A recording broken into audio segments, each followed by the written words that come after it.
Hello guys, welcome back. स्वागत है आप लोगों का एक और नए वीडियो में। आई होप आप सब बहुत अच्छे होंगे, बहुत बढ़िया होंगे। तो भाई आज ये जो वीडियो है आज सुबह मॉर्निंग का वीडियो है। और आज दिन था थर्सडे मॉर्निंग, और थर्सडे मॉर्निंग में जो दिन की शुरुआत मेरे होती है घर के कामों से। फ़िलहाल मैं धो रही हूँ घर के कपड़े, क्योंकि आप लोगों को पता है परसों है राखी का त्यौहार। और त्यौहार पे घर में इतने सारे काम होते हैं।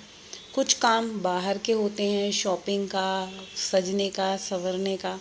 तो कुछ काम घर को थोड़ा सा अपना क्लीन ऑर्गेनाइज करने का। क्योंकि ये जो त्यौहार होते हैं ना, एक अलग ही पॉजिटिव वाइब लाते हैं। हर त्यौहार का एक अलग ही एक महत्व होता है कि शायद ये त्यौहार ना होते तो हमारी लाइफ में कुछ जीने का मकसद ही ना होता। हर त्यौहार एक नया जोश जुनून लेकर आता है। तो ये अगस्त का महीना देखो, सावन निकल गया, राखी आएगी, जन्माष्टमी आएगी, 15 अगस्त आएगा, कई सारी छुट्टियां हैं।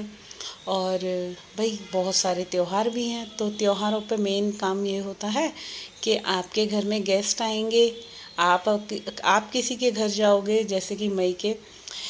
तो जब कोई आने वाला होता है, स्पेशली मईको से, या मईके में बेटी जाती है, और ससुराल में हम होते हैं तो नंद आती हैं हमारे।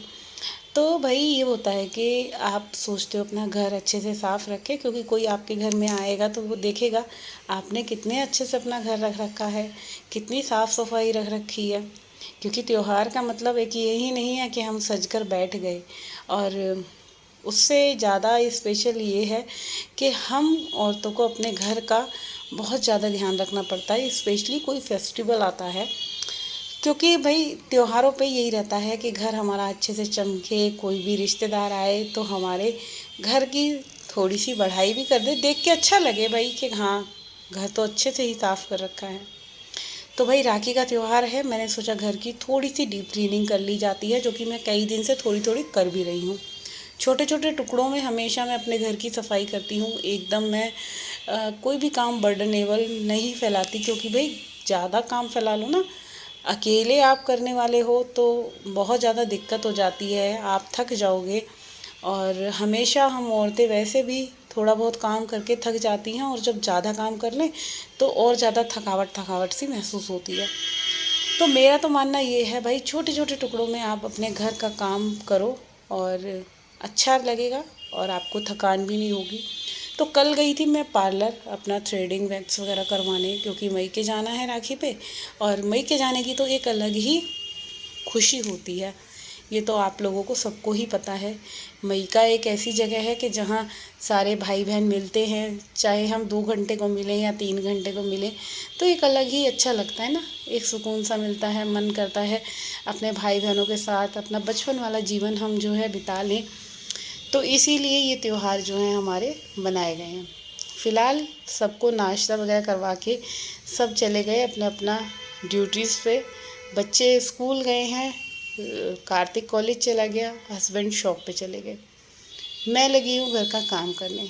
कपड़े मैंने धो के डाल दिए हैं, मम्मी जी को नाश्ता करवा दिया है, और मेरे हेल्पर नीचे शॉप पे हमने हेल्पर रख रखा है, उसको भी जो है मैंने ब्रेकफास्ट दे दिया है, क्योंकि वो हमारे घर ही रहता है तो उसका खाना नाश्ता सारी चीज़ देनी पड़ती है। तो भाई अभी फ़िलहाल जो है मैं बना रही हूँ सब्जी, वो भी घिया चने की दाल। क्योंकि घिया ना मेरा कई दिन से रखा हुआ था, और कई दिन से रखी हुई सब्जी का ना एक मतलब शक्ल ही चेंज हो जाती है। तो भाई इसीलिए मैंने सोचा चलो घिया चने की दाल बना लेते हैं। और साथ में जो है नाइट में मैंने चटनी बनाई थी, और चटनी हो जाएगी, और सैलेड हो जाएगा, और प्याज कट जाएगी। तो ये होगा हमारा दोपहर का लंच। ये लंच की थाली हमारी बनेगी।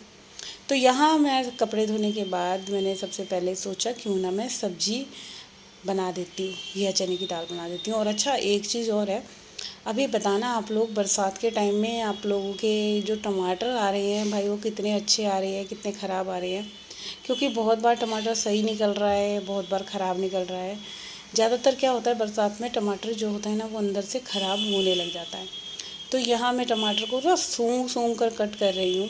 और मिक्सी में पीसने को थी मैं पहले, मैंने सोचा चलो पीस लूँ, मगर क्या है कि मेरी मिक्सी के जार ख़राब हो रहे हैं, तो मैंने मिक्सी जो है ठीक करवाने के लिए भेज रखी है। और इधर जो है मैंने सारी सब्जियां धो दी हैं। परसों मम्मी जी ने ना मिर्च ले ली थी, हरी मिर्च, और काफ़ी सारी ले ली, तो मैं सोच रही हूँ इसको धो के ना इनकी डंडियाँ तोड़ के मैं स्टोर करके रख लूँगी, क्योंकि आप जब हरी मिर्च को काट के डंडियाँ तोड़ कर रख लोगे ना, कभी भी ख़राब नहीं होती वो जल्दी से।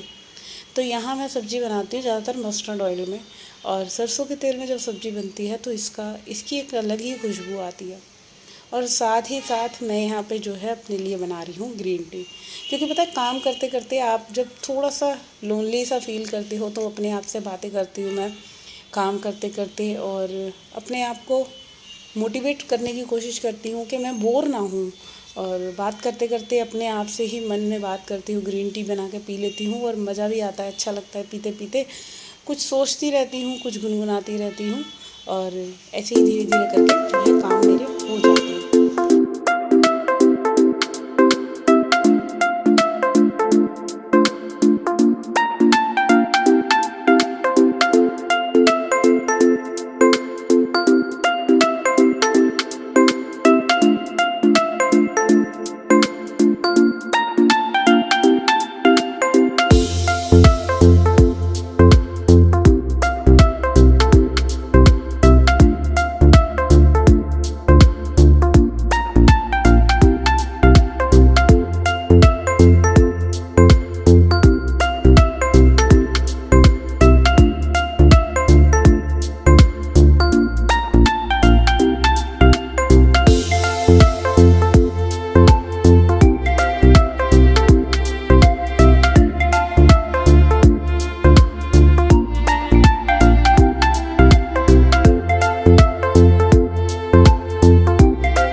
तो ना इधर जो है मेरा 2 दिन से पैरों में इतना दर्द हो रहा था कि मैं आपको बता नहीं सकती, मगर वही था कि मेरे को करनी है त्योहारों की, फेस्टिवल की तैयारी।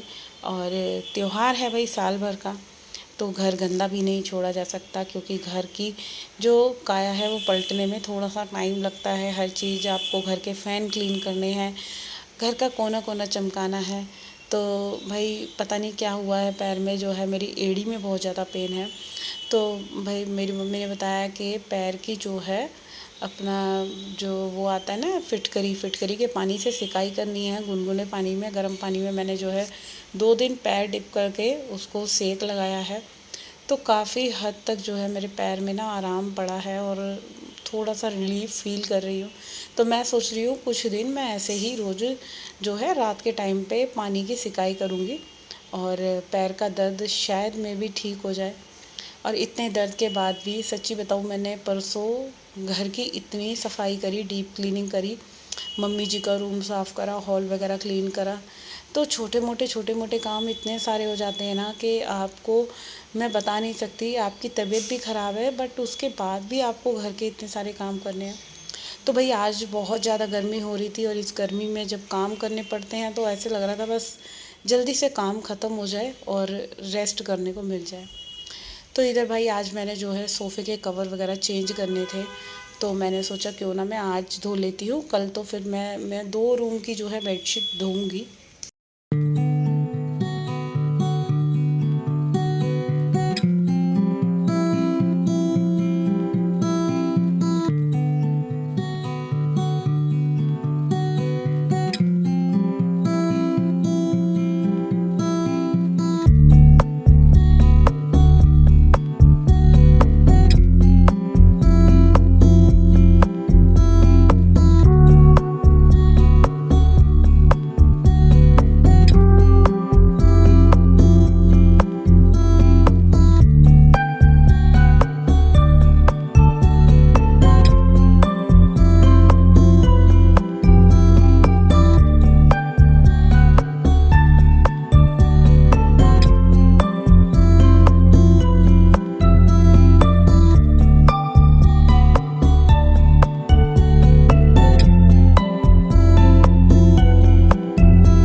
तो भाई कभी कभी ना हम काम करते करते इतना बोर महसूस करते हैं, क्योंकि जो ये घर के काम है ना हमें कभी कभी बहुत बोरियत फील करवाते हैं, क्योंकि मन ही नहीं करता कि घर के ये सब काम करें, और करने तो पड़ते हैं।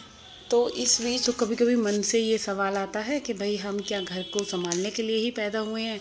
हमने ऐसे कौन से कर्म करे हैं कि हमारा जो पूरा दिन है हम घर को पूरा 100% देते हैं, और बदले में हमें जो है ना कोई थैंक यू बोलता, ना कोई अप्रिशिएट करता।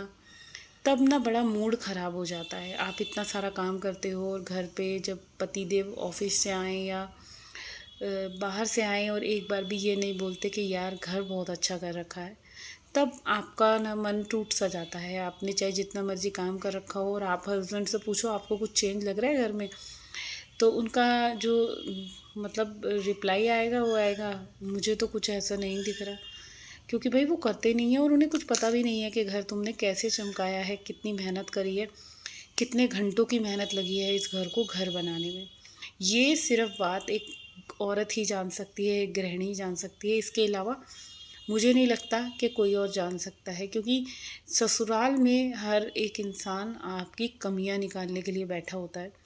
वो आपका कभी भी जो है ना, चाहे मैं ये कहती हूँ कोई बिगनर होम मेकर है, कोई जिसकी जैसे किसी की नई शादी हुई है और भाई उसको नहीं आता अच्छे से घर संभालना, और वो जो है भाई धीरे धीरे सीख रही है घर को संभालना, तो इस बीच क्या होगा कि आपको बहुत सारी बातें सुननी पड़ेंगी आपके इन लॉज़ की तरफ से कि आपके घर वालों ने आपको क्या सिखाया है, कुछ नहीं आता।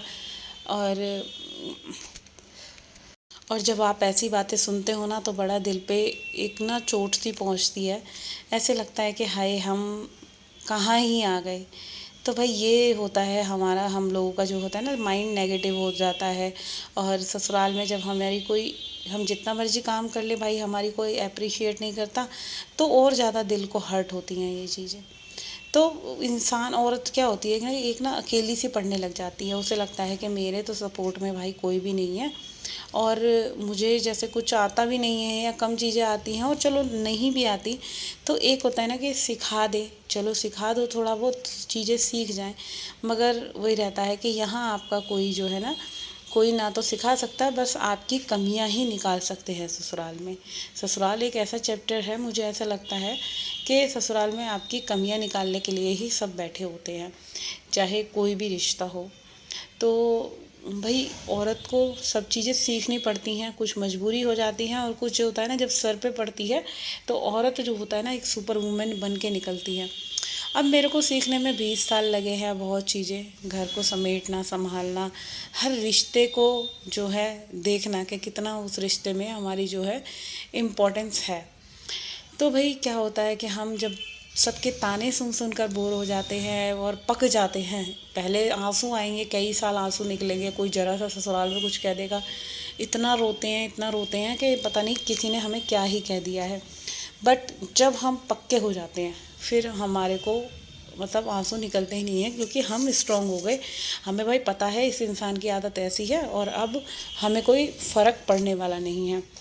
तो भाई औरत को स्ट्रांग बनना पड़ता है समय रहते, धीरे धीरे। और जब औरत स्ट्रांग बन जाती है तो वो सब चीज़ों से लड़ने लायक हो जाती है, चाहे वो उसकी लाइफ में कोई भी रिश्ता हो, हस्बैंड से लेके इन लॉज तक का।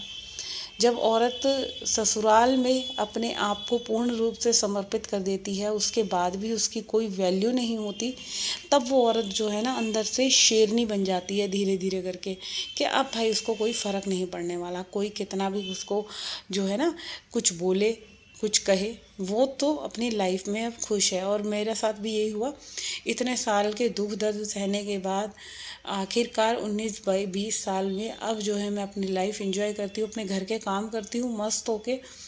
अपना जो पूरा मन है, अपना दिमाग है, वो पूरा दिन मैं अपने घर के काम में लगाए रखती हूँ। पहले बहुत छोटी छोटी बातों पे मैं टेंशन लेती थी और डिप्रेशन तक में चली गई हूँ मैं एक टाइम पे। तो भाई आपको भी मैं यही बताती हूँ, आप जो है धीरे धीरे अपने आप को बदलो। जो भी औरत है या लड़की है, कोई भी है, आप अपने रिश्तों में सुखी नहीं हो, खुश नहीं हो, तो दूसरों से उम्मीद करना बंद करते चले जाओ। जब आप दूसरों से उम्मीदें बंद कर दोगे तब आप देखोगे कि आप अपनी लाइफ में कितने खुश होने लग गई हो। आप छोटी छोटी चीज़ों में खुशी निकालोगे। लाइक आपको मैं बताती हूँ, जैसे आपको कभी कुछ मेकअप करना ही अच्छा लगता है, तो भाई काम वाम निपटा कर अच्छे से रेडी हो जाओ ना, किसने मना करा है, अच्छे से रेडी हो, खूब अच्छे से मेकअप करो। तो कभी कभी मेरा मन करता है, जैसे मैं काम वाम ख़त्म करके तो मैं जाती हूँ ज़्यादातर पार्लर, मैं करवाती हूँ फेशियल वगैरह। और जो कई महीनों से जैसे मैंने वैक्स नहीं करवाई, वैक्स करवाती हूँ। और जब वैक्स वगैरह करवा लेती हूँ तो अपने आप को बड़ा अच्छा लगता है, एकदम ऐसा लगता है ना एक ताजगी सी आ गई है। या मैं अपने आप को खुश रखने के लिए गाने सुनती हूँ। जिससे बात करना पसंद है, जो मेरी बातें सुनता है, समझता है, चाहे वो मेरी बहन है, चाहे मेरी फ्रेंड है, या मेरी भाभी है, मेरी मम्मी है, कोई भी है, मैं उनसे बातें करती हूँ। अपनी मन की बातें हमेशा हमें दूसरों से करनी चाहिए, जो आपका अपना हो। ऐसा नहीं हर किसी को बताओ, हर किसी को मत बताओ, बस किसी एक को ऐसे बताओ जिसको आपको लगे कि नहीं भाई ये हमारा अपना है। तो ये था आज का जो एक छोटा सा वीडियो है कि अपने आप को हम कैसे खुश रखें।